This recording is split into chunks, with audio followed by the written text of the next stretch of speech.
ادامه گفتارهای رادیوی فرهنگ.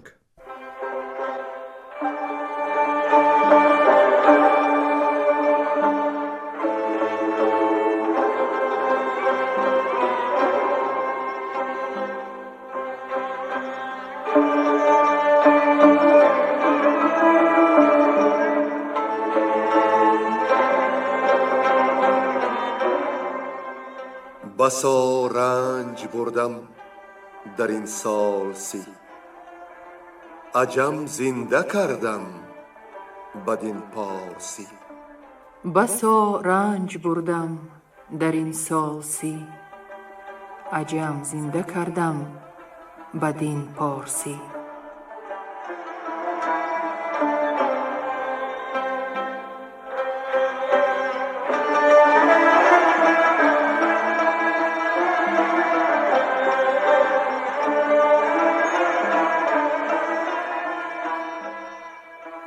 شنونده های ارجمند، با توجه شما محفل ادبی از روی شاهنامه بیزوال ابوالقاسم فردوسی. صدر محفل نظام قاسم.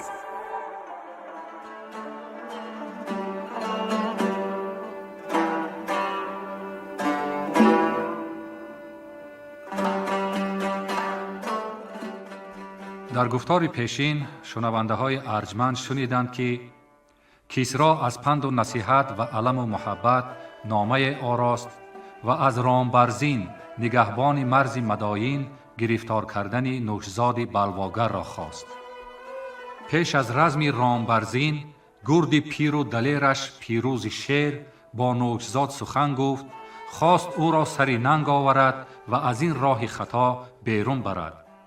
ولی نوشزاد پند نشنید و راه و رزم دید. در رزم اول کشته شد و بخت مادرش برگشته. شب شاه کسرای نوشین روان در خواب دید که پیش تخت رسته یک خسروانی درخت. شاه بزم می و رود و رامشگران آراسته و عجب که تیزدندان گراز نیز در آنجا بوده که از جام او می می‌خواسته. بخردان در تعبیر این خواب لال ماندند و با فرمان شاه پی جستن تعبیرگر هر سو اسب راندند.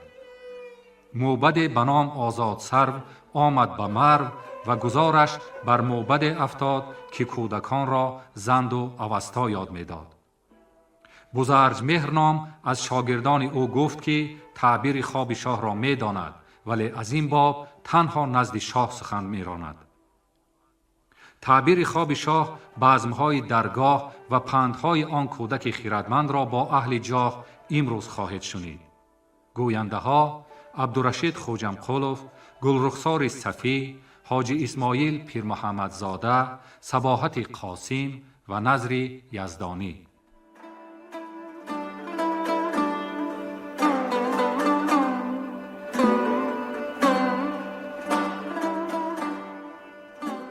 گزاریدن بزرج مهر خواب کسرا را.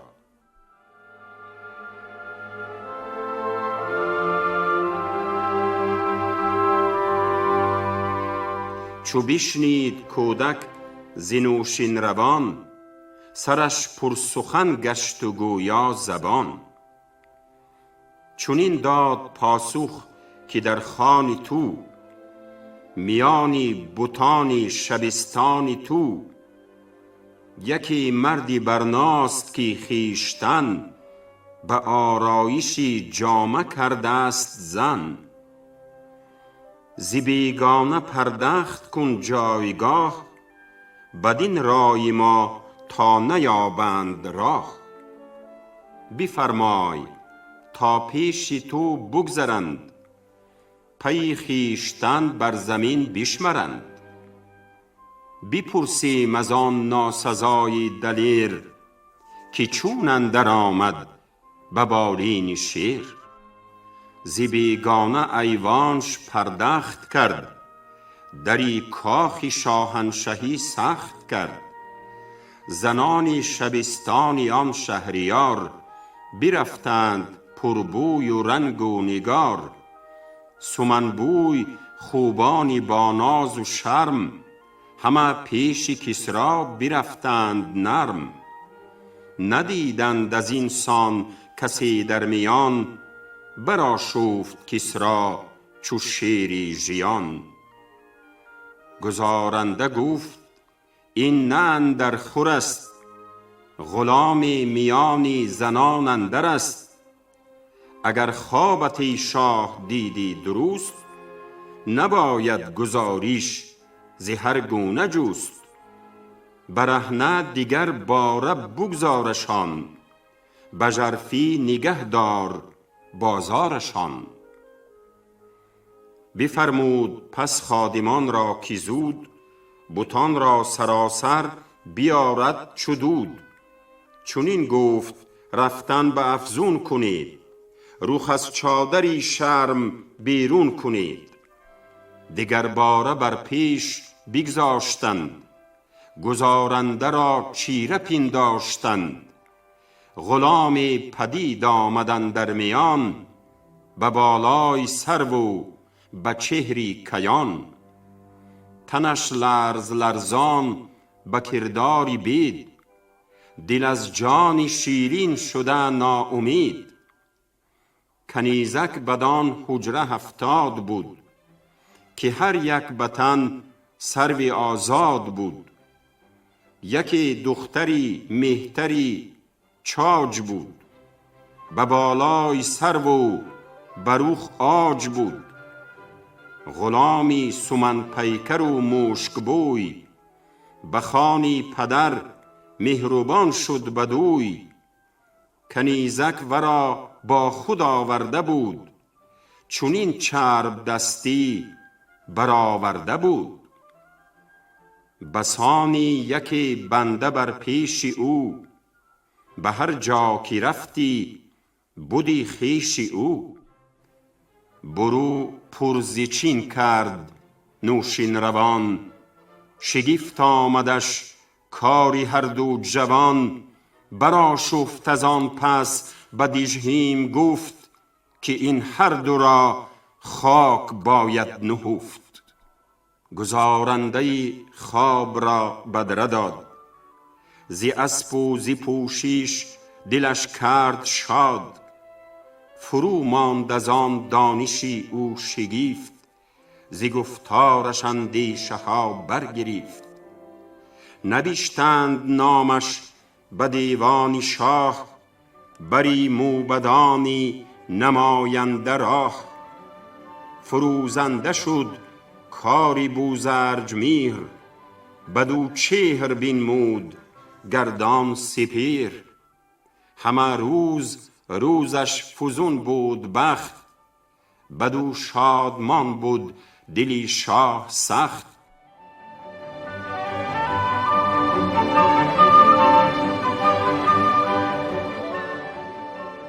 بزم نوشین روان با موبدان و پند گفتن بزرجمهر.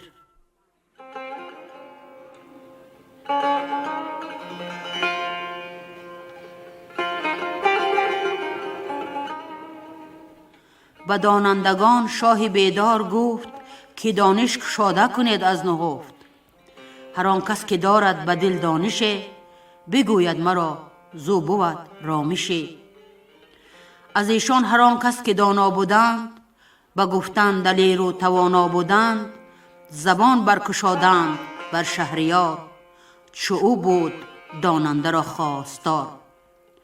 چو بوزرجمهر آن سخنها شنید، به دانش نگه کردن شاه دید. یکی آفرین کرد و بر پای خواست، چنین گفت که ای داوری داد و راست. زمین بنده تخت عاج تو باد، فلک روشن از فر تاج تو باد. گریدون که فرمان دهی بنده را، که بگشاید از بند گوینده را. بگویم اگر چند بیمایم، به دانش بر از کمترین پایم. نکوهش نباشد که دانا زبان، کشاده کند پیش نوشین روان. نگه کرد کسری به داننده، گفت که دانش چرا ماند اندر نهفت. جوان بر زبان پادشاهی نمود، ز گفتار او روشنایی فزود. از آن خوب گفتار و آن پندها، شدان موبدان را به دل بندها. نخستین چو از بند بگشاد لب، به یزدان ستودن هنر داد لب. دگر گفت روشن روان آن کسی، که کوتاه گوید به معنی بسی. کسی را که مغزش بود با شتاب، فراوان سخن باشد و دیریاب. هنر جو و تیماری بیشی مخر، که گیتی 35 است و ما برگذر. اگر روز ما پایدار آمدی، جهان را بس خواستگار آمدی. به گیتی به از مردمی کار نیست، بدین با تو دانش به پیکار نیست. همه روشنی مردم از راستی است، ز تاریک و کژی بباید گریست. سری راستی دانش ایزدی است، چو دانستیش زو نترسی بدی است. دل هر کسی بنده آرزوست، و زو هر کسی با دیگرگونه خوست. بخو هر کسی در جهان دیگر است، تو را با وی آمیزیشت اندر خور است. هر آن کس که در کار پیشی کند، بکوشد که آهنگ بیشی کند. خردمند و دانا و خرم نهان، تنش زین جهان است و دل زان جهان. به نایافت رنجم مکن خویشتن، که تیمار جان باشد و رنج تن. ز نیرو بود مرد را راستی، ز سستی دروغ آید و کاستی. ز دانش چو جان تو را مایه نیست، به از خاموشی هیچ پیرایه نیست. چو بر دانش خویش مهر آوری، خرد را ز تو بگسلد داوری. توانگر بود هر که را آز نیست، خنک آن کسی کازشم باز نیست. مدارا خرد را برادر بود، خرد بر سر جان چو افسر بود. چو دانا تو را دشمن جان بود، به از دوست مردی که نادان بود. توانگر شد آن کس که خرسند شد، از او آز و تیمار در بند شد. به آموختن چون فروتن شوی، سخن را ز دانندگان بشنوی. به گفتار اگر خیره شد رای مرد، نگردد کسی چیره در کار کرد. هر آن کس که دانش فراموش کند، زبان را ز گفتار خاموش کند. چو داری به دست اندرون خواسته، زر و سیم و اسپان آراسته. خزینه چنان کن که باید کرد، نباید فشاند و نباید فشرد. خردمند که از دشمنان دور گشت، تن دشمن او را چو مزدور گشت. میان نگزینی بمانی به جای، نباشد جز از نیکیت رهنمای. چو داد از تن خویشتن داد مرد، چنان دان که پیروز شد در نبرد. مگو آن سخن کاندرو سود نیست، کزان آتشت بهره جز دود نیست. میندیش از آن کان نشاید بودن، که نتوانی آهن به آب آژدن. فروتن بود شه که دانا بود، به دانش بزرگ و توانا بود. هر آن کس که او کرده کردگار، بداند گذشت از بدی روزگار. پرستیدن داور افزون کند، ز دل کاوش دیو بیرون کند. بپرهیزد از هر چی ناکردنی است، نیازارد آن را که نازردنی است. به یزدان گراییم به فرجام کار، که روزی ده اوی است و پروردگار. از آن خوب گفتار بوزرج مهر، حکیمان همه تازه کردند شعر. از او انجمن مانده اندر شگفت، که مرد جوان آن بزرگی گرفت. جهاندار کیسرا در او خیره ماند، سرافراز روزی دهان را بخواند. بفرمود تا نام او سر کنند، بدانگه که آغاز دفتر کنند. زبان باز بگشاد مرد جوان، که پاکیزه دل بود و روشن روان. چنین گفت کز خسرو دادگر، نپیچید باید به اندیشه سر. که او چون شبان است و ما گوسپند، وگر ما زمین او سپهری بلند. نشاید گذشتن ز پیمان اوی، نپیچیدن از راه و فرمان اوی. به شادیش باید که باشیم شاد، چو داد زمانه بخواهیم داد. هنرهاش گستردن اندر جهان، همه راز او داشتن در نهان. مشو با گرامیش کردن دلیر، کز آتش بترسد دل نر شیر. اگر کوه فرمانش گیرد سبوک، دلش خیره خوانیم و مغزش تنک. همه بد ز شاه است و نیکی ز شاه، کزو بند شاه است و زو تاج و گاه. ز مهرش جهان را بود ارج و فر، ز خشمش بجوشد وطن در جگر. سر تاجور زیر فرمان بود، خردمند از او شاد و خندان بود. از آهرمن است آنکه زو شاد نیست، دل و مغزش از دانش آباد نیست. شنیدند گفتار مرد جوان، فزون گشت فرتوت را زو روان. پراکنده گشتند از آن انجمن، پر از آفرین زو زبان و دهن.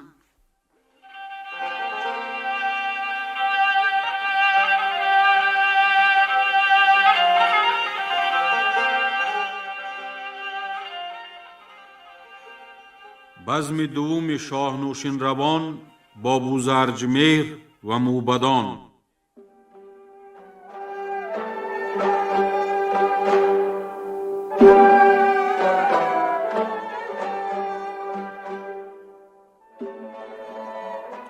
دیگر هفته روشن دل شهریار، همی بود داننده را خواستار. دل از کار گیتی به یک سو کشید، کجا خواست گفتار دانا شنید.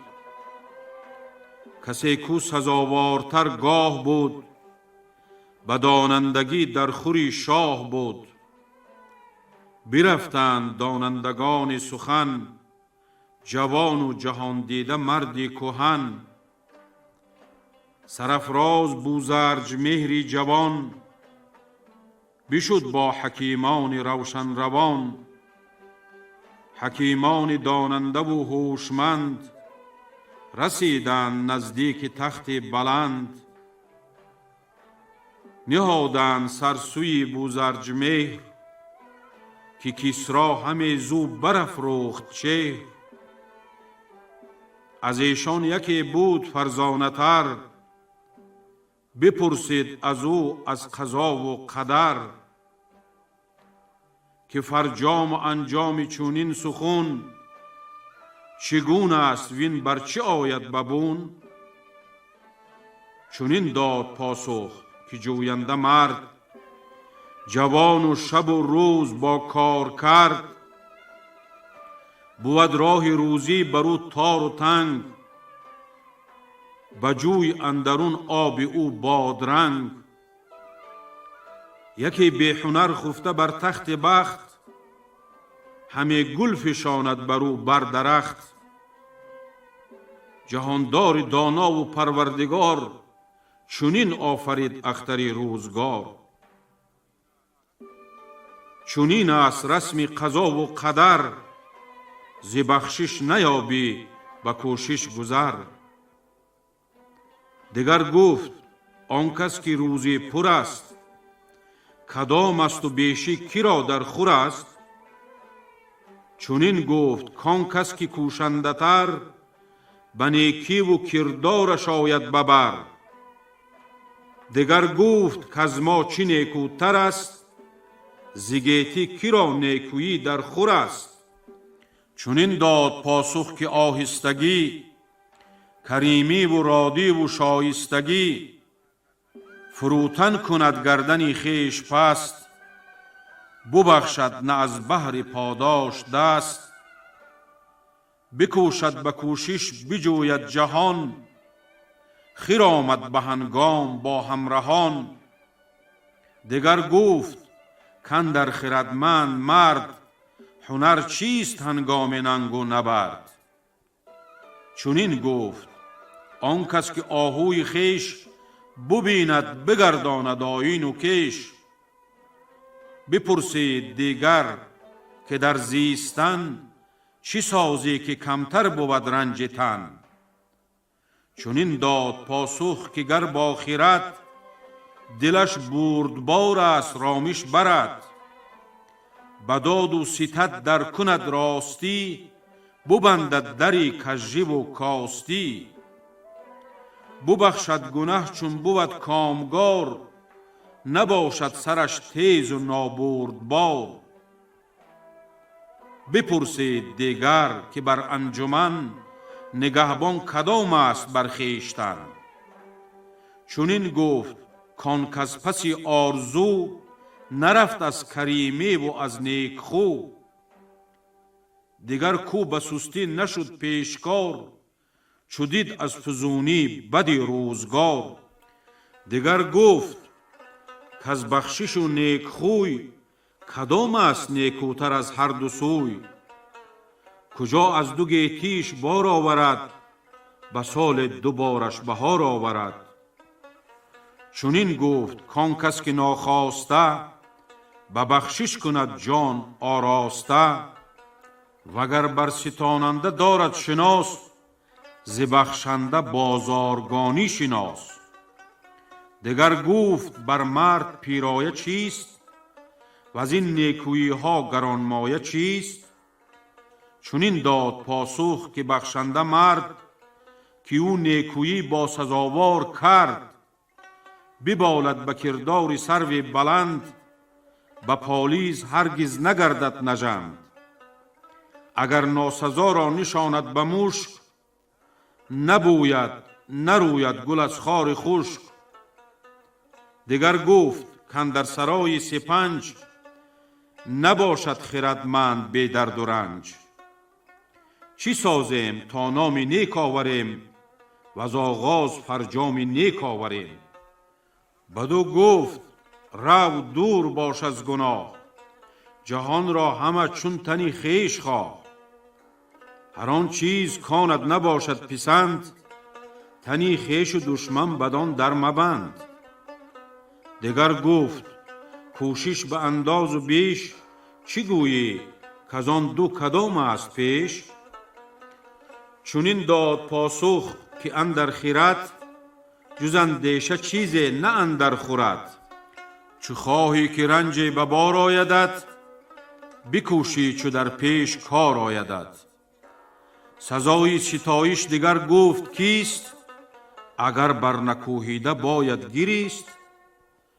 چنین گفت کان که به یزدان پاک، فزون دارد امید و هم ترس و باک. دیگر گفت کی مرد روشن خرد، که سرد از بری چرخ می بگذرد. کدام است خوشتر ورا روزگار، از این بر شده چرخ ناپایدار. سخنگوی پاسخ چنین داد باز، که هر کس که گشت ایمن و بینیاز. زمانه به خوبی ورا داد، سزدگر نگیرد جز از داد یاد. بپرسید دیگر که دانش کدام، به گیتی کی باشیم از او شاد و کام. چنین گفت کان کو بود بردبار، به نزدیک او مرد بی شرم خوار. دیگر آن که مغزش بجوشد ز خشم، بخوابد به خشم از گنهگار چشم. دیگر گفت کان چیست ای هوشمند، که آید خردمند را زو پسند. چنین گفت کان کو خرد پرورد، ندارد غمی آن که زو بگذرد. وگر ارجمند سپارد به خاک، ببندد دل اندر غم و درد و باک. دیگر کو ز نابودنی ها امید، چنان بگسلد همچو از باد بید. دیگر گفت بد چیست بر پادشاه، کزو تیره گردد دل پارسا. چنین داد پاسخ که بر شهریار، خردمند گوید که آهو چهار. یکی آن که ترسد ز دشمن به جنگ، و دیگر که دارد دل بخش تنگ. سه دیگر که روی خردمند مرد، به یک سو نهد روز ننگ و نبرد. چهارم که دارد سرش پرشتاب، نجوید به کار اندر آرام و خواب. بپرسید دیگر که بی عیب کیست، نکوهیدن آزادگان را به چیست؟ چنین گفت کین را بگوییم راست، کجا زو خرد بر سخن برگواست. گران مایگان را فسون و دروغ، با کژی و بیدار جستن فروغ. منیش بستن و کام بر پادشاه، و بیهوده خستن دلی پارسا. نشانه بود مرد کنداوری، نکوهش کن و سرپر از داوری. دیگر گفت کان کو نجوید گزند، زیخوها کدامش بود سودمند. چونین گفت کان کو بود راستگوی، بر او راست باشد همه رای اوی. زبان راندن و دیده به آب شرم، گزیدن خروش اندر آوای نرم. خردمند به کو ندارد روا، خرد دور کردن ز بحر هوا. بپرسید دیگر یکی هوشمند، که اندر جهان چیست کو بگزند. بیازد به تدبیر و جام پرورد، وزو خویش و پیوند او برخورد. چونین داد پاسخ که کار از نخست، به نزدیک یزدان ببایدش جست. کزویت سپاس و بدویت پناه، خداوند روز و شب و خور و ماه. دل خویش را آشکار و نهان، سپردن به فرمان شاه جهان. تنی خویش را پروریدن به ناز، بر او سخت بستن دری رنج و آز. نگه داشتن مردمی خویش را، برافزودنی توشه درویش را. سپردن به فرهنگ فرزند خرد، که گیتی به نادان نباید سپرد. چو فرمان پذیرنده باشد پسر، نوازنده باید که باشد پدر. بپرسید دیگر ز فرزند راست، به نزد پدر جایگاهش کجاست. چونین داد پاسخ که نزد پدر، گرامی چو جان است فرخ پسر. پس از مرگ نامش بدارد بجای، ازیرا پسر خواندش رهنمای. بپرسید دیگر که از خواسته، چی دانی که دارد دل آراسته. چونین داد پاسخ که مردم به چیز، گرامیست به چیز خوار است نیز. نخست آن که یابی بدو آرزو، ز هستیش پیدا شود نیک خو. و دیگر چیابی نیاری بکار، همان سنگ و آن گهوری شاهوار. دیگر گفت با تاج و نام بلند، کرو خوانی از خسروان سودمند. چونین داد پاسخ که آن شهریار، که ایمن از او مرد پرهیزگار. زی آواز او بد هراسان شود، زمین زیری تختش تناسان شود. دیگر گفت مردم توانگر به چیست، به گیتی پر از رنج و درویش کیست.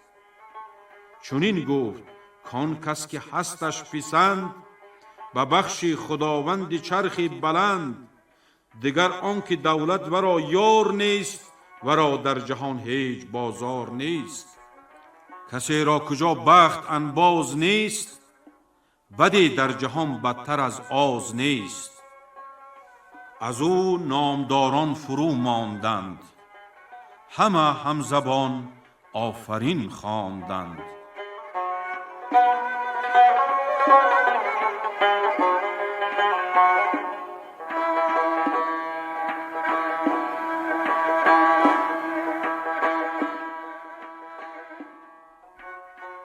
بزم سوم نوشیروان با بزرج مهر و موبدان.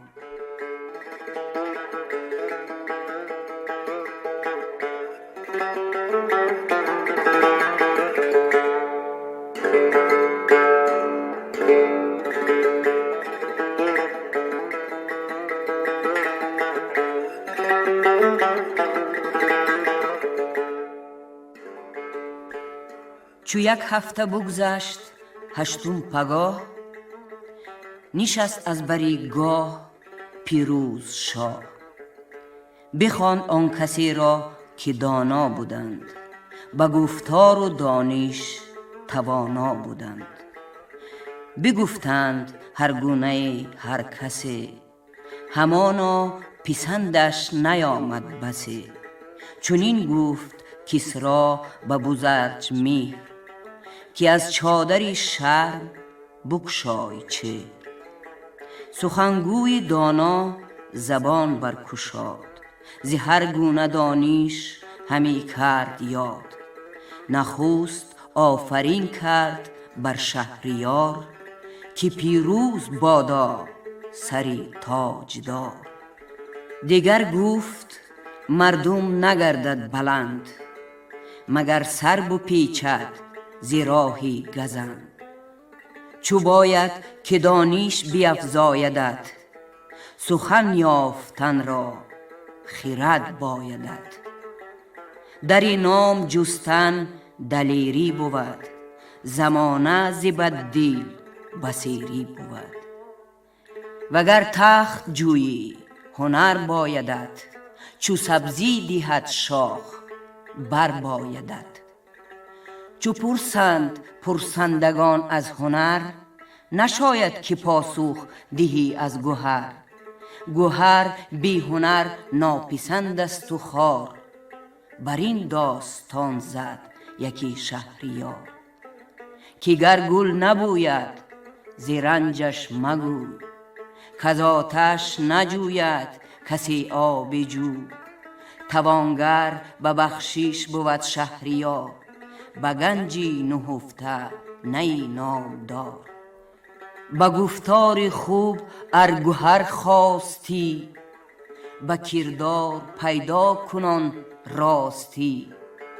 فروتن بود هر کی دارد خرد، سپیهرش همه در خرد پرورد. چنین هم بود مردمی ساده دل، ز کژیش برگردد آزاده دل. خرد در جهان چون درختی وفاست، وزو بر نخستین دلی پادشاست. چو خرسند باشی تن آسان شوی، چو آز آوری زو هراسان شوی. مکن نیک مردی بروی کسی، که پاداش نیکی نیابی بسی. گشاده دلان را بود بخت یار، انوشه کسی کو بود بردبار. هر آن کس که جوید همی برتری، هنرها بباید بدین داوری. یکی رای و فرهنگ باید نخست، دوم آزمایش بباید درست. سوم یار باید هنگام کار، ز هر نیک و هر بد گرفتن شمار. چهارم دلت باید و راستی، بشستن دل از کژی و کاستی. و پنجم گرت زورمندی بود، به تن کوشش آری بلندی بود. چو کوشش نیارد تنی زورمند، نیارد سری آرزوها به بند. چو کوشش ز اندازه اندر گذشت، چنان دان که کوشنده نومید گشت. خوی مرد دانا بگوییم پنج، وز این پنج هرگیز نباشد رنج.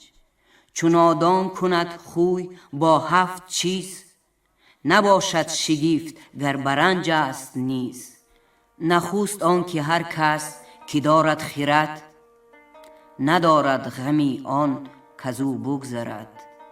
نشادی کند زان که نایافته، نگر بگذرد زو بود تافته. به نابودنی ها ندارد امید، نگوید که بار آورد شاخ بید. چو از رنج و از بد تن آسان شود، ز نابودنی ها هراسان شود. چو سختیش پیش آید از هر شمار، شود پیش و سستی نیارد بکار. ز نادان که گفتیم هفت است راه، یکی آن که خشم آورد بی گناه. کشاید دری گنج بر ناسزا، نه زان مزد یابد نه هرگز جزا. سه دیگر به یزدان شود ناسپاس، تنی خویش را در نهان ناشناس. چهارم که با هر کسی راز خویش، بگوید برافرازد آواز خویش. به پنجم به گفتار ناسودمند، تنی خویش دارد به درد و گزند. ششم گردد ایمن به نااستوار، همی پرنیان جوید از خار بار. به هفتم که بیستهد اندر دروغ، به بی شرمی اندر بجوید فروغ. چنان دان تو ای شهریار بلند، که از پند کس بر نگیرد گزند. چو بر انجمن مرد خاموش بود، از آن خاموشی دل برآمیش بود. سپردن به دانای گوینده گوش، به تن توشه یابی به دل رای و هوش. شنیده سخنها فراموش مکن، که تاج است بر تخت شاهی سخن. چو خواهی که دانسته آید به بر، به گفتار بگشای بند از گوهر. چو گسترده خواهی به هر جای نام، زبان برکشی چون حسام از نیام.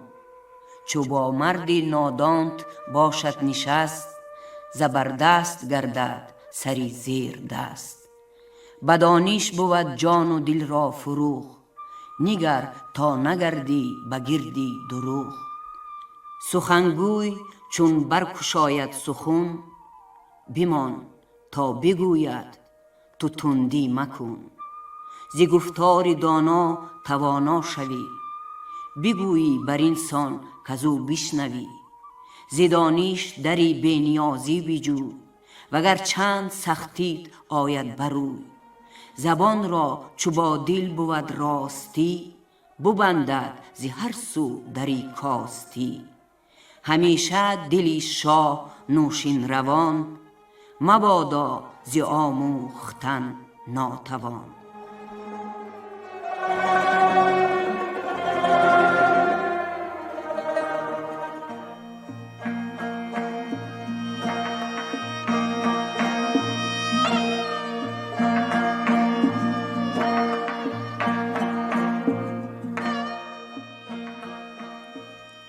بپرسید پس موبدی تیز مغز، که اندر جهان چیست زیبا و نغز. کجا مرد را روشنایی دهد، ز رنج زمانه رهایی دهد. چنین داد پاسخ که هر کو خرد، بیابد ز هر دو جهان برخورد. بدو گفت اگر نیستش بخردی، خرد خلعتی روشن است ایزدی. چنین داد پاسخ که دانش به است، چو دانا بود بر مهان بر مه است. بدو گفت اگر راه دانش نجست، بدین باب هرگز روان را نشست. چنین داد پاسخ که با مرد گرد، سری خویش را خار باید شمرد. اگر تاو دارد بر روز نبرد، سری بدسگال اندر آرد به گرد. گرامی شود بر دل پادشاه، بود جاودان شاد و فرمان روا.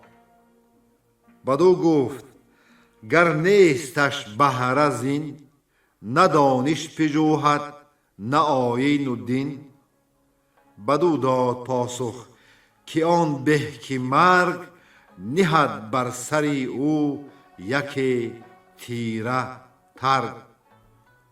بدو گفت کز بار آن میوه‌دار، که دانا بکارد به باغ بهار.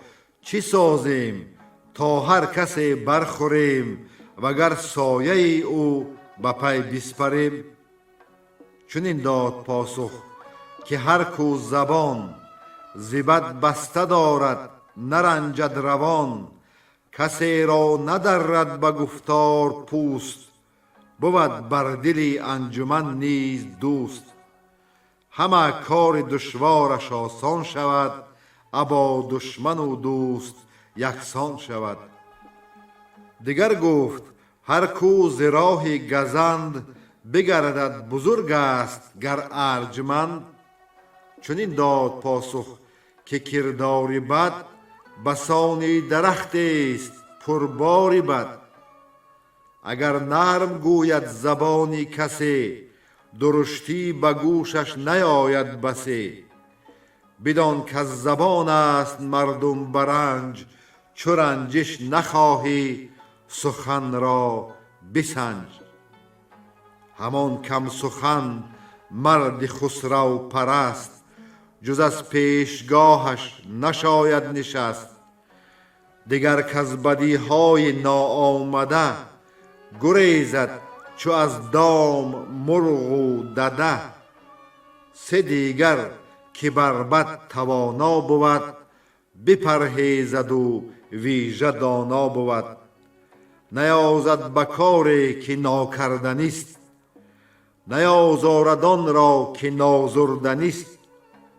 نماند که نیکی بر او بگذرد پی روز ناآمده نشمرد. ز دشمن ز نخچیر آژیرتر بر دوست پیوسته چون تیر و پر. ز شادی که فرجام او غم بود خردمند را آز آن کم بود. تن آسایی و کاهلی دور کن بکوش و ز رنج تنت سور کن. که اندر جهان سود بیرنج نیست همان را که کاهل بود گنج نیست. جهان زنده بادا بنوشین روان همیشه جهاندار و دولت جوان. از این باره گفتار بسیار گشت دلی مردمی خفته بیدار گشت. برو خواندند آفرین موبدان کنارنگ و بیدار دل بخردان. ستودند شاه جهان را بسی برفتند با خرمی هر کسی.